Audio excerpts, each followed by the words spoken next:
નમસ્કાર દર્શક મિત્રો, ચૈતર વસાવાને ભાજપમાં જોડાવા માટે આડકતરું દબાણ કરવામાં આવી રહ્યું છે.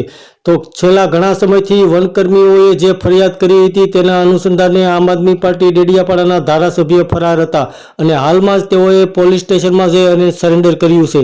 ત્યારે એવી ચર્ચા સેવાઈ રહી છે કે ચૈતર વસાવા પણ ભાજપમાં જોડાઈ શકે છે, કારણ કે આમ આદમી પાર્ટીમાં હાલમાં ભંગાણ પડવાના એંધાણ વર્તાઈ રહ્યા છે. કારણ કે આમ આદમી પાર્ટીના ધારાસભ્ય ભૂપત ભાયાણીએ આમ આદમી પાર્ટીમાંથી રાજીનામું આપી અને ભાજપમાં જોડાયા છે. તેવી એવી ચર્ચા પણ સેવાઈ રહી છે કે આમ આદમી પાર્ટીના ધારાસભ્ય ચૈતર વસાવા પણ ભાજપમાં જોડાઈ શકે છે, કારણ કે વારંવાર ચૈતર વસાવા ઉપર દબાણ કરવામાં આવી રહ્યું છે કે તેઓ ચૈતર વસાવા ભારતીય જનતા પાર્ટીમાં જોડાઈ જાય અને ભારતીય જનતા પાર્ટીમાં જઈ અને ચૂંટણી લડે.